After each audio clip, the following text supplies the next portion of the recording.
Muy buenos días y bienvenidos a una nueva edición de La Otra Mirada. El día de hoy tenemos el gran honor de contar con el expresidente argentino Mauricio Macri, a quien todos ustedes conocen muy bien. En lo personal es un honor también porque tengo una antigua relación con él, lo conozco desde sus tiempos como jefe del gobierno de la ciudad de Buenos Aires, cargo que ejerció entre 2007 y 2015. Y luego tuve ocasión también de verlo algunas veces en el ejercicio de la presidencia entre 2015 y 2019, así que tenemos, en fin, un antiguo diálogo que no se ha interrumpido nunca y que seguramente continuará en el futuro. Voy a cederle enseguida la palabra al presidente Macri para que haga una breve introducción y después de eso entablaremos un diálogo que estará centrado sobre todo en la coyuntura y el contexto internacional. Ya saben ustedes que los expresidentes, cuando, en fin, están en la primera etapa de su expresidencia, tienden a dejarle un espacio a otros protagonistas y a limitar un poco su participación en el debate interno. Y el presidente Macri no es una excepción. Hasta ahora ha limitado muchísimo su participación en el debate argentino, de manera que seguramente tendremos en el futuro ocasión de tener una conversación ya mucho más centrada en la Argentina, pero la de hoy estará centrada en la coyuntura internacional, lo que no significa que no abordaremos de tanto en tanto seguramente los temas argentinos. Así que bienvenido, presidente Macri, es un gusto tenerlo con nosotros. Gracias Álvaro, gracias por esta oportunidad de reflexionar juntos. La verdad que estamos viviendo épocas muy distintas a lo que hemos vivido en el pasado. Yo querría como comentario inicial decir qué mundo teníamos antes del COVID. Ya teníamos un mundo inestable políticamente, especialmente en nuestras democracias, cargados de una enorme frustración social, insatisfacción creciente, un reclamo por otro tipo de relación entre el poder y la ciudadanía. Y yo creo que eso tiene mucho que ver con lo que yo llamo la revolución de las expectativas. ¿A qué llamo revolución de las expectativas? Es que a la revolución tecnológica llevada a las comunicaciones ha generado que un ciudadano hoy en 30 días reciba más información de la que recibía ese mismo ciudadano en toda su vida 30 años atrás. O sea, toda una vida de información hoy se consigue en tan solo 30 días. Eso genera ciudadanos millonarios en información, billonarios en expectativas. Expectativas, Álvaro, que son muy difíciles de conformar. Y en ese escenario, nuestra región recibe la llegada del COVID con problemas estructurales que devienen de años, de décadas de bajo crecimiento, con sistemas sanitarios frágiles, con economías, como bien vos sabés, con mucha informalidad, con situaciones fiscales de no tanta solidez. Y eso impide que haya paquetes fiscales de ayuda para recorrer este proceso del COVID semejantes a los países más desarrollados. Pero esta es la primera pandemia que convive con esta revolución tecnológica llevada a las comunicaciones. Es la primera pandemia que convive con el WhatsApp, con el Twitter, con el Instagram, con lo cual nos lleva a que hoy nunca estuvimos tan informados y tal vez nunca estuvimos tan confundidos, porque esta cantidad de información, con estas redes que son un escenario muy permeable para las posiciones extremas, ¿no? Para la radicalización de los debates, ha llevado al mundo hacia un lugar donde creo yo que también coincidimos que no nos gustó y no nos gustará nunca, que es el miedo, al miedo y al pánico.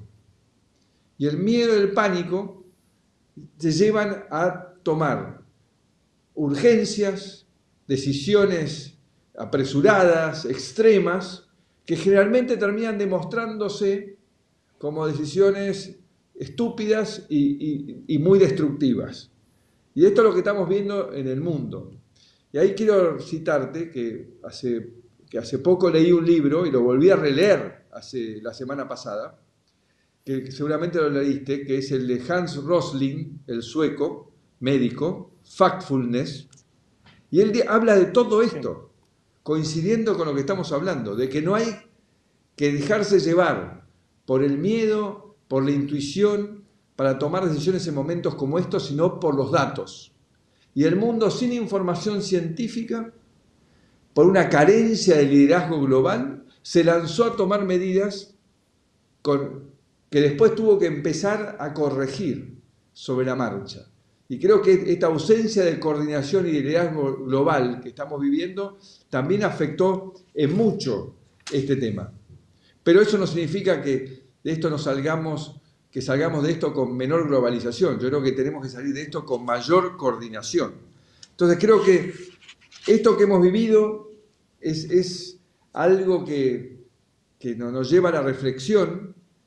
Y la primera reflexión, por supuesto, es que en algunos países hemos tenido gobiernos que creen que la pandemia es una buena oportunidad para avanzar en estos autoritarismos soft, livianos, que si no se los toma seriamente, pueden devenir en una dictadura como la de Venezuela.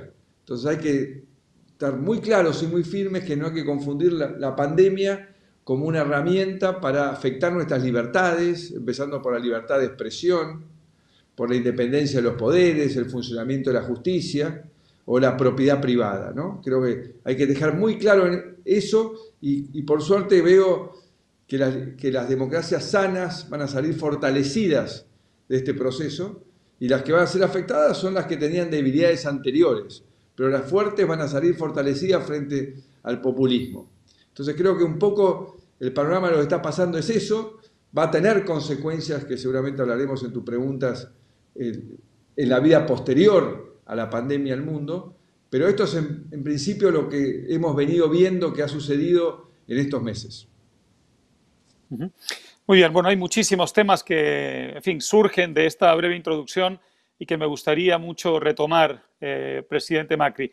El primero es este, hablaste de la ausencia de liderazgo. En cierta forma, ese vacío de liderazgo hizo que muchos gobiernos, sin coordinación entre sí, tomaran decisiones precipitadas, empujados evidentemente por la psicosis, la conmoción, lo que llamaste el miedo, y eso es muy evidente, eso ha sido muy notorio. Me recordaba esto lo que me dijo hace muy pocos días el presidente Aznar, con quien tuve una larga conversación, con respecto al rol de los Estados Unidos. Él decía, se siente una cierta ausencia de liderazgo de Estados Unidos con respecto, por lo pronto, a otras épocas, en un contexto como este, ya fuera por razones internas, ya fuera porque el propio gobierno de los Estados Unidos en este contexto tiene una política de repliegue, digamos, bastante avisada desde el comienzo, pero en cualquier caso, independientemente de las causas, el efecto ha sido ese, una cierta ausencia de orientación, de liderazgo, que tratándose de un país que es el país líder y orientador del mundo libre, ha tenido consecuencias en el sentido de dejar un vacío que ha liderazgos menores y en muchos casos liderazgos autoritarios y populistas. ¿Qué piensas con respecto a esta reflexión que me hizo el presidente Aznar? Tiendo a coincidir y creo que en los próximos meses vamos encima a asistir a que Estados Unidos se va a cerrar más sobre sí mismo porque está en un proceso electoral que como casi todos los procesos electorales en este momento son siempre de resultados inciertos. Con lo cual vamos a ver un Estados Unidos focalizado en su política interna, como ya ha venido con la gestión Trump avanzando en eso. Pero yo no creo que haya una declinación de Estados Unidos como líder global.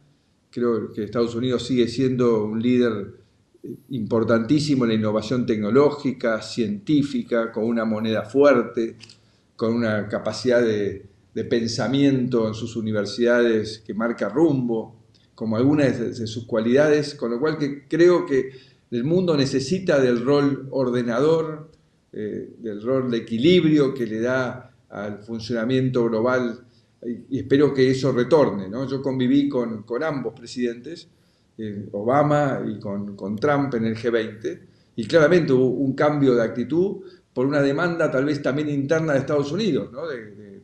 Frente a los miedos que genera la innovación tecnológica que se confunde con la globalización, porque acá el problema es la innovación tecnológica, no la globalización. La globalización se ha demostrado exitosa y positiva, aumentando el comercio, el intercambio cultural, la coordinación de políticas que lamentablemente siento que con el coronavirus se ha perdido. en vez de haber fortalecido eso, creo que hubo una pérdida de esa coordinación. Pero creo que Estados Unidos tiene un rol y el mundo lo necesita. Uh-huh. Otra de las grandes referencias internacionales en un contexto como este, evidentemente, es China. China ha suscitado, como sabes, un gran debate desde el comienzo por su rol en esta pandemia, no solamente porque se originó allí, sino porque además su manera de responder a ella ha partido en dos, en cierta forma, a la opinión pública internacional. Hay quienes piensan que China ocultó información, que China fue muy poco leal con la comunidad internacional y que en cierta forma esa conducta agravó lo que luego la Organización Mundial de la Salud determinó que era efectivamente una pandemia, es decir, una crisis mundial. Hay quienes piensan al contrario, que el hecho de tener un sistema rígido y autoritario facilitó la respuesta de China y que las cosas habrían sido mucho peor si China no hubiera tenido un sistema de toma de decisiones tan vertical. Y en cierta forma hay quienes piensan, aunque esto parezca mentira, que se ha prestigiado el autoritarismo a la China, digamos, en un mundo en el que las democracias, por ejemplo las europeas, además de la democracia norteamericana, se han visto mucho más vulnerables y con mucha mayor dificultad para responder a una crisis como esta. ¿Qué responde Mauricio Macri? Recordemos siempre a Churchill, ¿no? Que decía que la democracia es el peor de los sistemas, pero el único posible. Y la tentación siempre a que el autoritarismo eficiente se demuestra más ágil, más reactivo en la respuesta, siempre es una tentación de la cual hay que alejarse. Creo que ellos tienen su sistema, hay que respetar. China es una realidad hoy en términos económicos, culturales, que juega en el mundo, que disputa el liderazgo en el mundo. Creo que es muy importante para nuestra región. Hablando de nuestra región y sus debilidades estructurales, China es un gran constructor de infraestructuras, es un gran demandante de nuestras producciones, empezando por los alimentos, con lo cual creo que hay un futuro muy grande para la región latinoamericana con China, y creo que hay un equilibrio que todavía no se ha encontrado entre esta nueva China potencia y los Estados Unidos, y que espero que la profundización del diálogo lo encuentre. Pero en mi gobierno yo logré tener una buena relación tanto con Obama como con Donald Trump, como con la Unión Europea y con China. 6 reuniones tuve con Xi Jinping, porque creo que China tiene un rol fundamental en el desarrollo futuro de la Argentina y también, de verdad, de toda la región. Con lo cual creo que hay que poder combinar esta convivencia y entender que ellos van en un proceso donde cada vez van abriendo más su sociedad, donde la sociedad cada vez vis a vis se conecta tecnológicamente con el mundo, más crece el debate en China. Con lo cual creo que en el futuro China se va a ir aproximando a estas democracias liberales que tenemos nosotros y haciendo su aporte enorme que ya lo está haciendo. Eso me recuerda a lo que decía Margaret Thatcher en su momento, que decía justamente regímenes, digamos, autoritarios asiáticos, por ejemplo, en aquella época Corea del Sur, en la medida en que se van abriendo económicamente, va creciendo la clase media, la demanda de democracia va creciendo también y por tanto irán transitando hacia la democracia. ¿Puede pasar algo parecido en China quizá? Absolutamente. Es así, es un proceso inevitable. La gente se empodera. Por eso insisto en que en el COVID hemos visto en países donde se empoderó la gente. Acá lo importante es siempre confiar en la responsabilidad y el empoderamiento del ciudadano. Esta es la base del desarrollo. O sea, no hay desarrollo futuro sin libertad de elegir, sin libertad de debatir. Lo que no significa caer en otros extremos en los cuales se cree que eso te libera de todas tus responsabilidades, ¿no? Y que solamente tenés derechos y no tenés obligaciones, que es otro debate, ¿no? Uh-huh. Otro país que, en fin, desde el punto de vista latinoamericano especialmente, pero no solo latinoamericano, está en el ojo de la discusión, evidentemente es Brasil. No solamente porque dentro de Brasil hay una situación sumamente complicada y además una, en fin, pugna muy acentuada entre gobierno y oposición, incluso entre el gobierno federal y algunos de los estados y de los propios municipios, sino también en lo que hace al rol de Brasil en América Latina. Es el gran gigante sudamericano, es un país, digamos, que en cierta forma determina, de acuerdo a lo que allí pase o deje de pasar, el rumbo de una parte importante de la región. Entonces quería tu valoración de lo que está pasando en Brasil y quizá podríamos también añadir muy específicamente ¿cómo se ve esto desde el punto de vista argentino? La relación Brasil-Argentina es clave no solo para ustedes, es clave para toda la región, y es una relación que nació, en fin, con mucha dificultad por las diferencias ideológicas entre los gobiernos actuales. ¿Hacia dónde va esa relación y cómo ves el rol de Brasil en el contexto latinoamericano? Todo lo que dijiste, Álvaro, es así, pero yo soy de los que estoy convencido que Argentina y Brasil comparten una relación de amistad histórica, que deviene a una relación estratégica que no puede ser afectada por diferencias ideológicas o personales circunstanciales entre dos presidentes. A mí me tocó gobernar con 3 presidentes distintos de Brasil, y con los 3 profundizamos la relación, avanzamos en la integración, y además avanzamos en el hecho histórico de haber firmado después de 20 años el acuerdo Unión Europea-Mercosur. Y creo que eso es lo que va a continuar, porque está por arriba de cualquier diferencia personal, y además los argentinos reconocemos la enorme potencia y liderazgo que tiene Brasil en la región, así que también es importante para ellos y para nosotros, fundamental, tener esta relación en el mejor nivel posible. Uh-huh. Las consecuencias económicas de todo esto, presidente, tienen una enorme significación, es decir, no hemos visto en muchísimo tiempo, y quizá no hayamos visto nunca en épocas contemporáneas, una debacle económica tan súbita y tan extendida en todo el mundo. Me refiero a las consecuencias económicas de la crisis del COVID, evidentemente, que además vienen un poco a remolque en la estela de lo que fue la crisis financiera de hace más de una década, cuya recuperación realmente no había terminado en el momento en que se desata el COVID-19. En algunos países ya había quedado atrás parcialmente, en otros todavía no, y ahora se produce esta hecatombe. En Estados Unidos llegó a haber en un momento dado, hace pocas semanas, 40 millones de desempleados nuevos, en España 7 millones, en América Latina la situación también muy complicada, el propio Chile, donde había unas cifras económicas que mejoraban, pues de pronto se ven con una tasa de desempleo de 15%.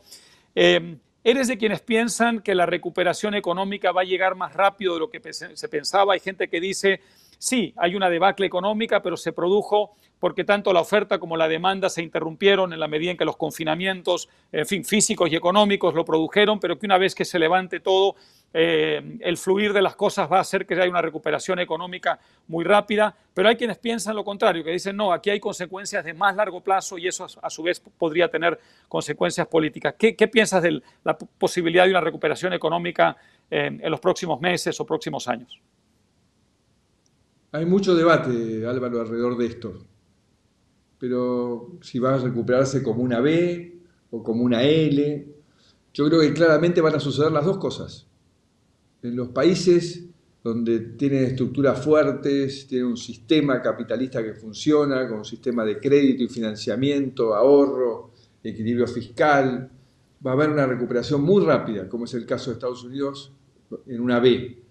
En países que tienen fragilidades, falta de acceso al crédito, problemas fiscales, va a costar mucho más, se va a parecer a una L larga, va a ser muy doloroso, por eso aquellos países que tienen esas fragilidades debieron haber tenido el mayor equilibrio posible, porque no es lo mismo de cómo plantarse frente a esta pandemia si vos sos un país que tiene esas solideces o si sos un país que tiene fragilidades. Así que va a ser muy desigual la recuperación en este escenario post-COVID. Yo he vivido este debate en Europa de una manera muy cercana. A mí el confinamiento me tocó en Francia, y en Europa la discusión era la siguiente, es decir, siempre que entramos en crisis acudimos a los alemanes, en fin, también a algunos centroeuropeos y a la propia Holanda, pero sobre todo a los alemanes para que nos rescaten. Y muchos alemanes decían, bueno, después de la crisis financiera de hace una década, ¿por qué no hicieron sus deberes? ¿Por qué países como, qué sé yo, España, Italia, la propia Francia, por qué no terminaron de hacer sus deberes? Y en cierta forma habríamos evitado tener ahora que acudir nuevamente al que siempre tiene que rescatar al resto de Europa. En cierta forma, presidente, esta crisis ha demostrado que muchos países avanzados se durmieron en los laureles o no aceleraron con, digamos, la fuerza suficiente la recuperación económica necesaria después de aquella crisis financiera y que por tanto se estaban arriesgando, como ahora se confirma, a que una nueva crisis los pillara sin los deberes hechos y por tanto con una angustiosa necesidad de volver a ser rescatados.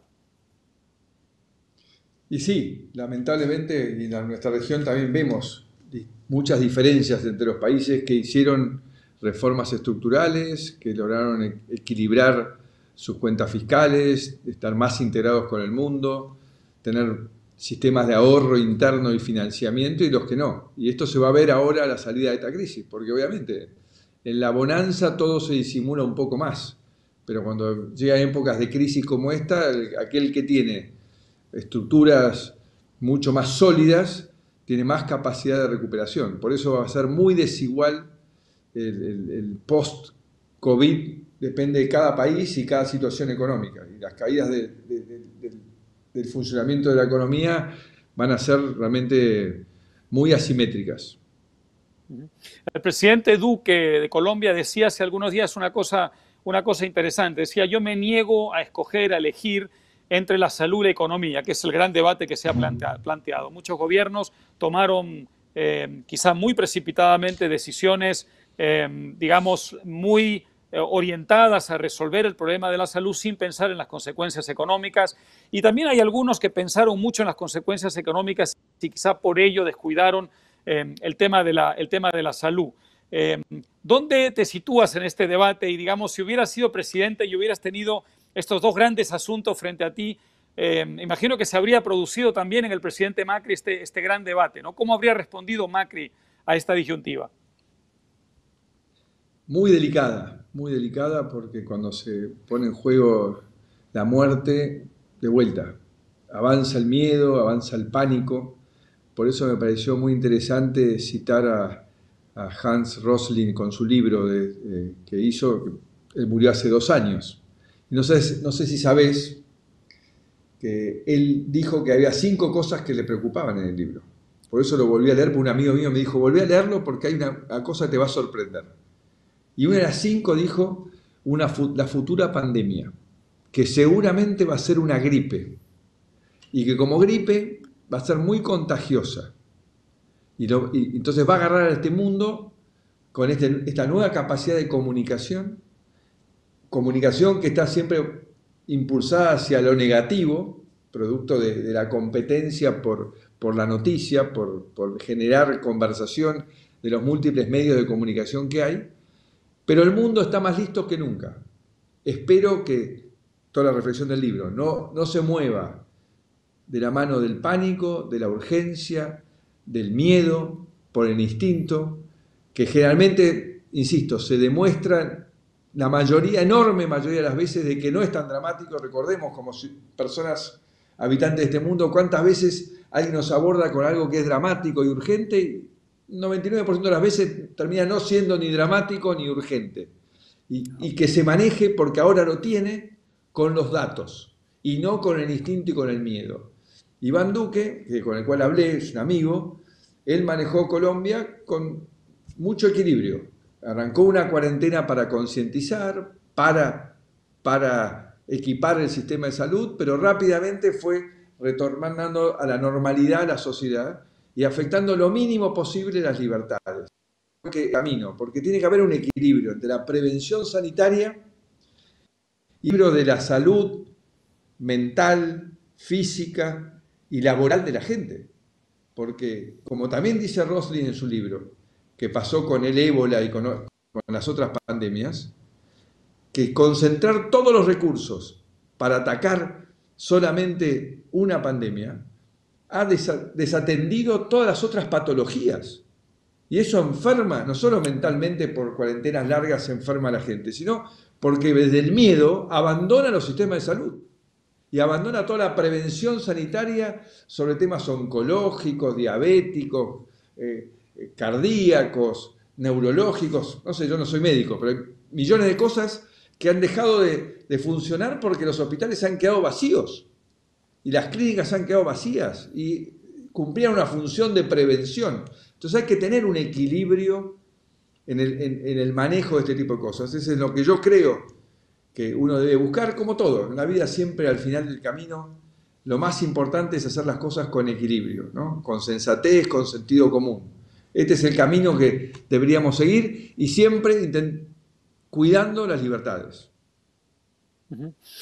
Precisamente sobre eso, mencionabas en la introducción algo importante y es que algunos gobiernos en el mundo y por supuesto en América Latina han intentado aprovechar la crisis para llevar a cabo su agenda ideológica y para llevar a cabo políticas populistas y sobre todo para concentrar mucho poder en sus manos.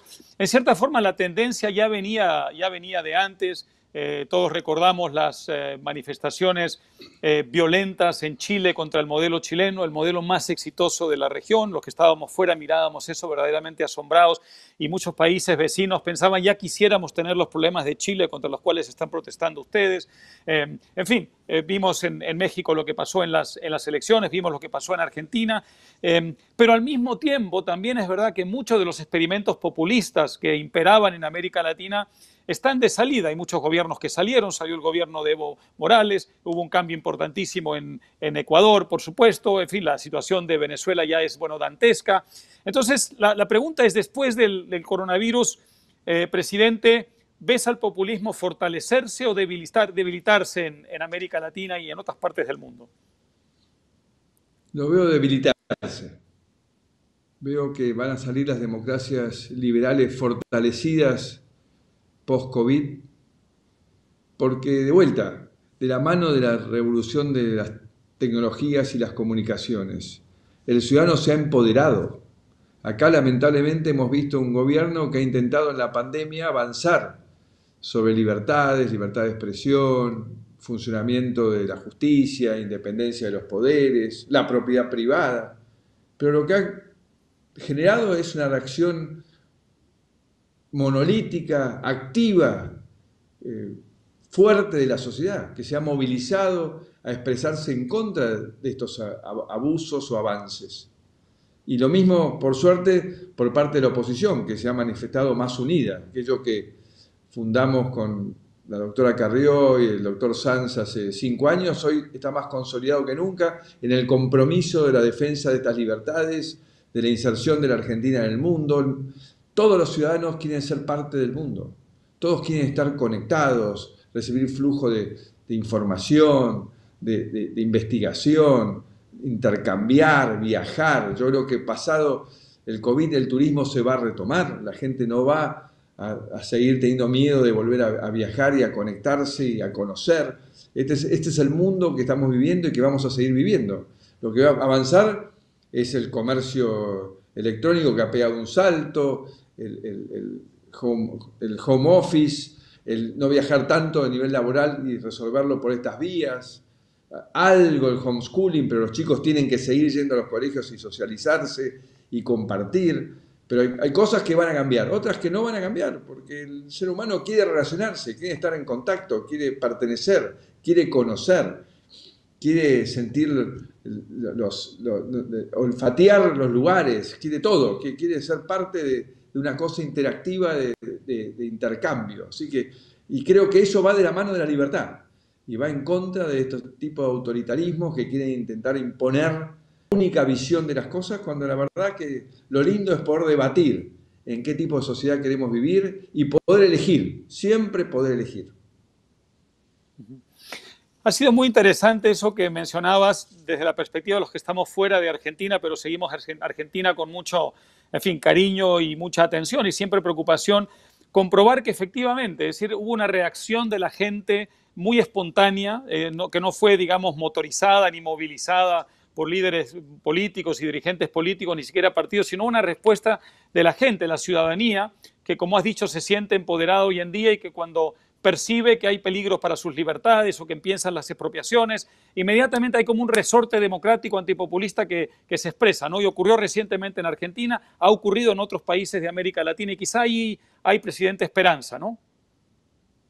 Soy muy optimista en términos de futuro, más allá de que en el corto plazo vamos a vivir situaciones muy difíciles, pero en el mediano y largo plazo soy muy optimista de la Argentina y de la región por este empoderamiento, por esta valentía que hoy tienen los ciudadanos de expresarse sin miedo y defender sus oportunidades y creer en la cultura del trabajo, en la superación personal, en ser parte de la innovación tecnológica y no creer que uno está excluido per se. Yo creo que es al revés.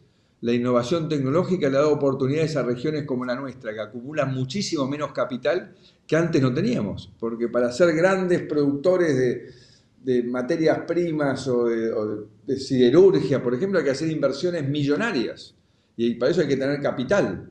En cambio, para desarrollar iniciativas en el mundo de la tecnología, es solamente inteligencia y muy poco capital. Entonces eso da una nueva oportunidad para nuestros países. Y hay muchos que lo están haciendo. En la Argentina se ha desarrollado una fuerte oferta de servicios en toda la economía del conocimiento y somos protagonistas con empresas muy importantes en todo el mundo tech, por ejemplo, Mercado Libre, que es la que lidera en la región, bueno, y hay varias más que están creciendo. Entonces creo que esto nos da una enorme oportunidad y los ciudadanos quieren ser parte de esa oportunidad y quieren gobernantes que no abusen del poder, que sean respetuosos, que se comuniquen de una manera distinta, que rindan cuentas, que de la mano de la tecnología tiene que haber absoluta transparencia en el uso de los públicos. Y me imagino, presidente, que dentro de ese, digamos, enfoque optimista está también el optimismo con respecto a la integración latinoamericana.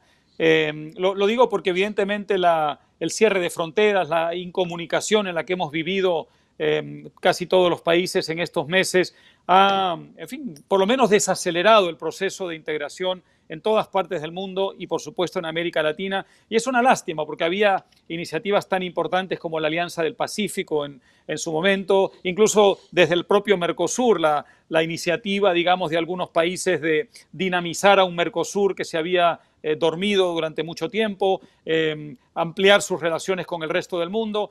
Todo ese proceso, digamos, este cierre de fronteras, este confinamiento económico al tiempo que físico, ¿no lo va a perjudicar de manera permanente a largo plazo? No, no. Yo creo que el mundo va a entender que fue una falla haber tenido carencia de liderazgo global, carencia de coordinación para enfrentar esta pandemia que convive por primera vez con esta revolución de las comunicaciones, digamos, exceso de información que no se transforme en exceso de confusión. Y creo que esto va a ser un enorme aprendizaje.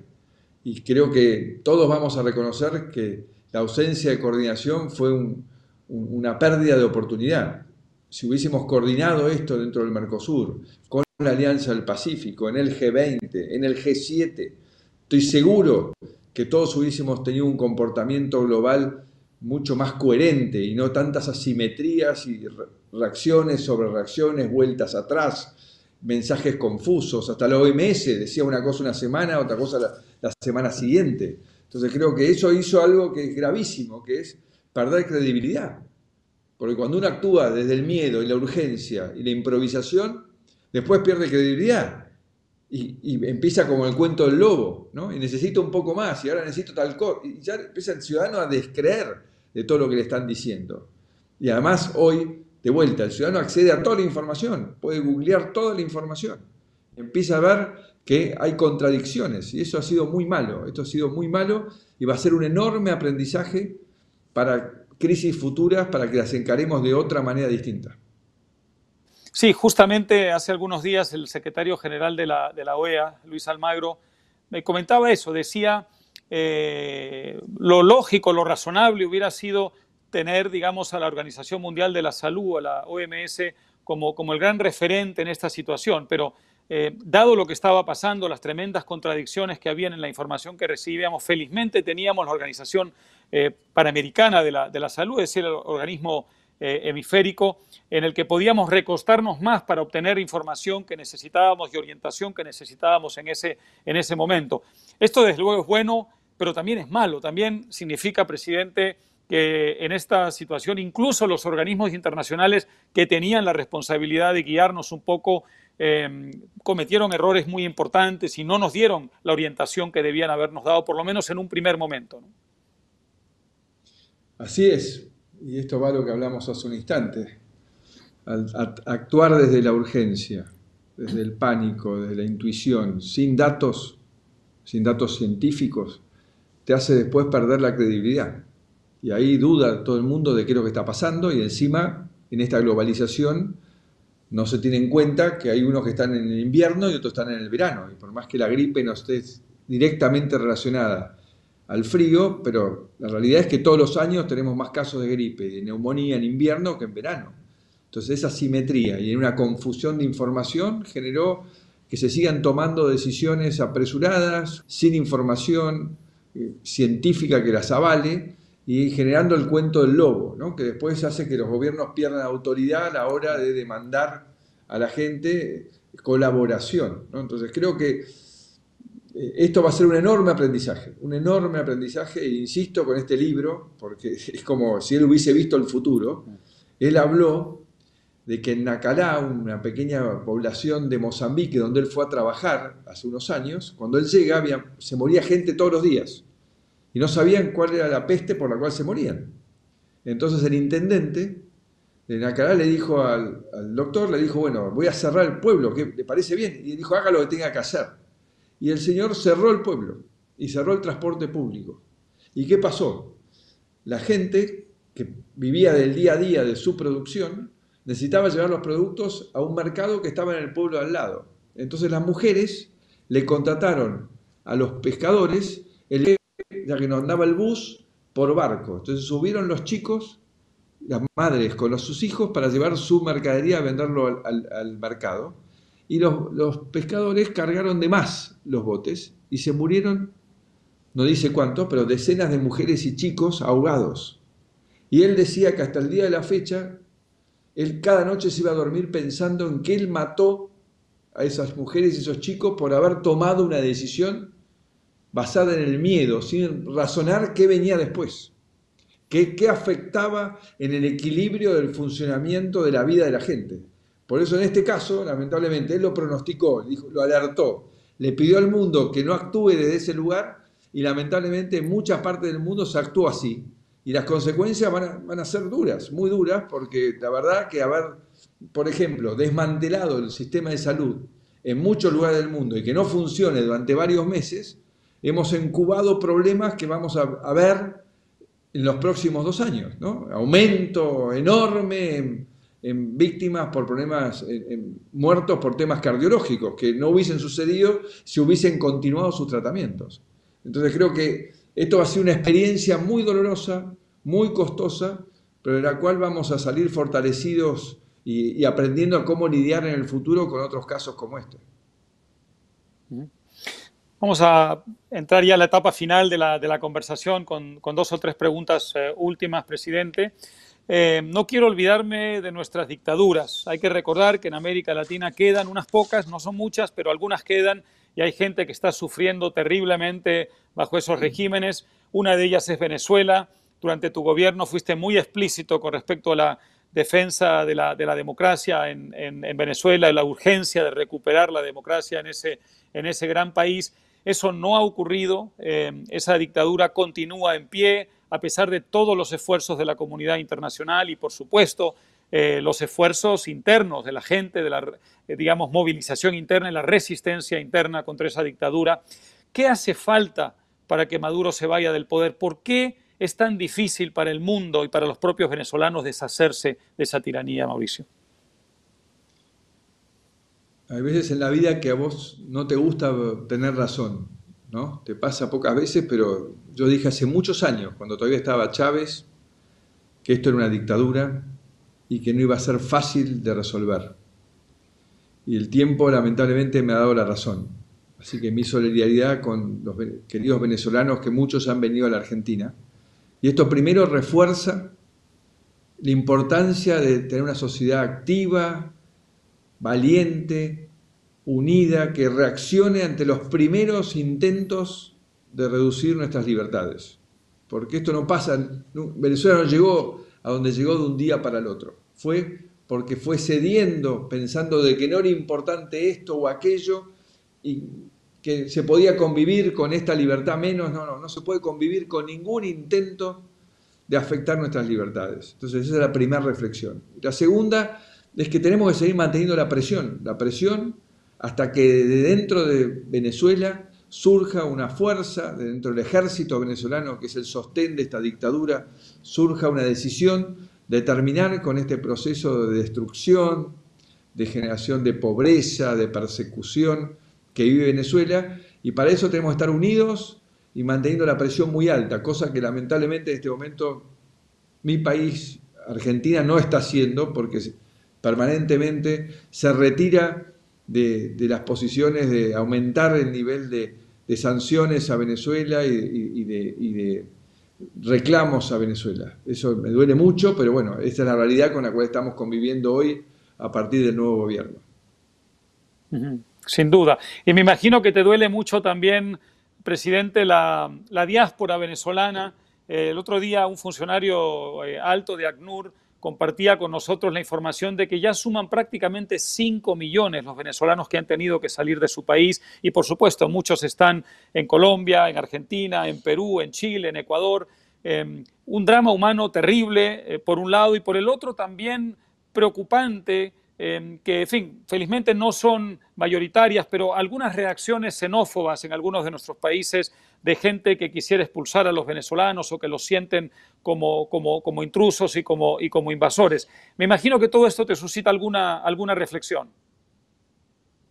Sí, la verdad que estamos en un mundo donde hay una primera reacción demasiado sensiva, ¿no? De vuelta desde el miedo y que trata de repeler estas corrientes de inmigración que recibimos producto de este avasallamiento de las libertades y la puesta en peligro de la vida de la gente. Por suerte, en Argentina, los argentinos hemos recibido de brazos abiertos a los venezolanos, pero sé también que en otros lugares por ahí tal vez no es así. Por eso también es imposible sostener esta situación en el largo plazo, porque no puede millones y millones de venezolanos seguir emigrando porque eso en algún lugar va a tener una reacción. Lo que hay que resolver es que en Venezuela se recupere la libertad. Por eso no tenemos que olvidarnos, tenemos que seguir estando unidos en la defensa y en el reclamo por la democracia en todo el continente. Y creo que ese es el camino, no nos queda otro, pero no hay que abandonar. No hay que creer que esto no lo podemos corregir, tenemos que seguir batallando juntos hasta que se produzca el quiebre por el cual Maduro no pueda seguir ejerciendo el poder de la forma dictatorial que lo está haciendo. Sí, y ojalá los gobiernos de la región que mejoraron mucho en su posición. Hay que decirlo que hubo una época en que los venezolanos estaban muy solos, luego América Latina en gran parte se unió al reclamo democrático. En fin, es una lástima que algunos países, verdad que Argentina entre ellos, se hayan retirado de esta postura común. Ojalá que se pueda retomar eso cuanto antes, ¿no? Ahora, quería para terminar, no te voy a preguntar si vas a volver a ser candidato presidencial porque no me lo vas a contestar, pero sí te quiero preguntar si piensas, en fin, con el tiempo participar un poco más en el debate en tu país, seguir más o menos activo desde el punto de vista, digamos, de tipo político, y si entre tus planes está, digamos, combinar tus tareas particulares con un rol público creciente en los próximos meses y años. Sí, yo tengo un compromiso, Álvaro. La verdad que los 4 años de gobierno, los 8 años en la ciudad, el cierre de la campaña que fue muy emotiva en la Argentina y a pesar de las restricciones económicas y la falta de resultados económicos en la línea de lo que esperábamos, igual el apoyo fue muy grande y el compromiso mío es absoluto. Yo amo este país, es mi país y soy un ferviente defensor de las libertades, de la capacidad de elegir de la gente, y en esa batalla yo estoy comprometido. Mi primer tarea hoy es fortalecer la unidad de Juntos por el Cambio, fortalecer todos los liderazgos que están surgiendo, que el espacio crezca a partir del volumen de sus dirigentes. Esa es mi principal tarea. Siempre me ha gustado hacer crecer la gente, darle oportunidades. Esto mismo que quiero en toda la sociedad, siempre lo he hecho en las cosas que he construido, tanto en el sector privado como en la política, así que seguiré, y en el fútbol, y seguiré tratando de ayudar a que esos talentos crezcan, que tengamos muchos líderes que sean capaces de defender estas banderas tan importantes como son la libertad, la transparencia, la integración al mundo, el compromiso con la buena gobernanza, ¿no? Porque hoy los países no solo se miden sobre su poder económico, su poder militar, sino también sobre su calidad de gobernanza. Justamente en este tipo de crisis es donde ves en los países que tienen un Estado eficiente, transparente, gobiernos que trabajan como corresponde, que reaccionan rápidamente para testear, para prevenir, para armar el sistema de salud, y ve los que no, que están en forma anárquica, como dando manotazos, ¿no? Entonces creo que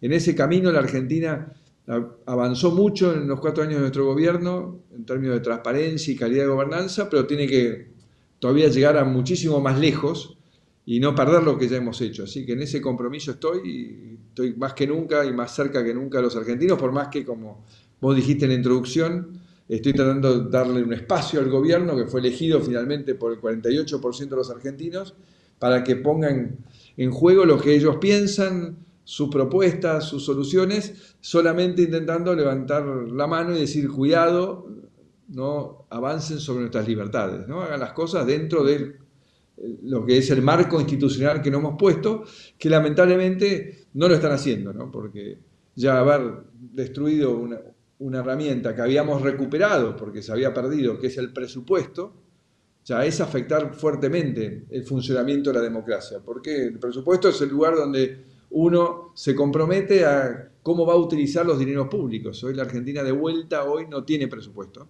y eso lamentablemente es grave, pero son todas cosas que estamos planteando y que va a ser parte del debate intenso del próximo año. Hoy es necesario, porque ya se ha visto que la protesta ha logrado que en asuntos como la expropiación de Vicentín haya una especie de marcha atrás, ojalá que se termine de confirmar. Así que la vigilancia democrática es absolutamente fundamental. Presidente, antes de terminar, mencionaste el fútbol. Sé que eres un gran fan, además todo el mundo sabe, fuiste presidente de Boca.